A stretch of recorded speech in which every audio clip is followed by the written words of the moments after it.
السلام علیکم۔ عالم روحانیات میں خوش آمدید کہتا ہوں۔ جب کوئی عامل کسی بھی تسخیر کے عمل کو شروع کرتا ہے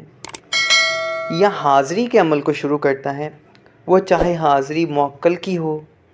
دیو کی ہو، جن کی ہو، پری کی ہو، سندونی کی ہو، چڑیل کی ہو، یعنی کہ کسی بھی روحانی مخلوق کی، جب وہ حاضری یا اس کی تسخیر کا عمل شروع کرتا ہے تو جس جگہ وہ عمل کرتا ہے وہاں پر جو سکونت پذیر جنات ہوتے ہیں، یعنی کہ جو جنات وہاں کے رہائشی ہوتے ہیں، کیونکہ جنات ایسی مخلوق ہے جو انسان سے 2 سے 3 یا ہزاروں گنا ہو سکتا ہے جی، زیادہ ہو، بہت زیادہ مخلوق ہے اور وہ ہر جگہ پائے جاتے ہیں۔ تو وہاں پر جو سکون یا آرام کر رہے ہوتے ہیں یا رہائشی جنات ہوتے ہیں، وہ عامل کے عمل میں مداخلت کرتے ہیں اور ان کی ہر ممکن کوشش ہوتی ہے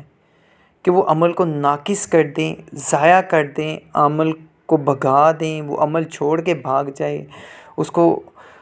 عمل کرنے ہی نہیں دیتے۔ کیونکہ جب ہم ریاضت، چلہ یا عمل کے ذریعے کسی مخلوق کو بلاتے ہیں نا جی، تو وہ پھر ان رہائشی جنات کے درمیان میں سے ہو کر آتی ہے۔ پھر وہ جنات یہ گوارا نہیں کرتے کہ کوئی بھی ان کے گھر میں داخل ہو، اور جنات کیا، ہم بھی پسند نہیں کرتے جی کہ کوئی ہمارا، اب میں اپنی مثال دیتا ہوں کہ میرے گھر والے یہ پسند نہیں کریں گے کہ کوئی میرا دوست، جب میں اس کو بلاؤں، ظاہری یعنی کہ انسان کو بلاؤں، تو وہ میرے فیملی کے اندر سے گزر کر آئے، تو یہ تو کوئی بھی پسند نہیں کرتا۔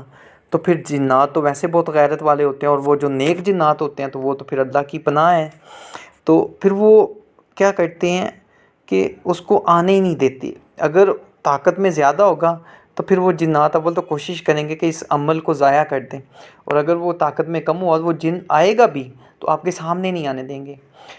تو ویسے بھی کسی کے گھر میں سے منہ اٹھا کر بندہ کسی دوسرے کو ملنے چاہے تو یہ تو ویسے ہی اخلاقی طور پر بھی غلط ہے۔ تو اس لیے ان رہائشی جو حاکم جنات ہوتے ہیں ان کو اس جگہ سے رخصت کرنا پڑتا ہے، ان کو وہاں سے اللہ کے کلام کے ذریعے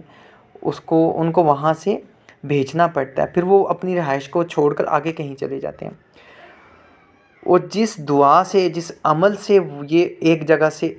دوسری جگہ چلے جاتے ہیں، یعنی کہ عمل کی جگہ کو چھوڑ کر جاتے ہیں، اسے اسراف عامر کہتے ہیں، دعائے اسراف عامر۔ جس کو عامل جو ہے نا، عمل سے پہلے صرف ایک مرتبہ روزانہ پڑھ لیا کرے، وہ جنات اس عمل کی جگہ سے پرے ہو جائیں گے، چلے جائیں گے۔ اگر وہاں پر ہوں گے بھی تو وہ محتاط ہو جائیں گے، عمل میں کیا کہتے ہیں، نقص پیدا نہیں کریں گے، عمل کو کسی طرح کا خطرہ نہیں ہوگا۔ اور پھر یہ ہوگا کہ ان کے درمیان ایک صدا برپا ہوگی، یعنی کہ ایک آواز دینے والا آواز دے گا کہ اے قوم جنات، فلاں عامل تمہاری تابع داری چاہتا ہے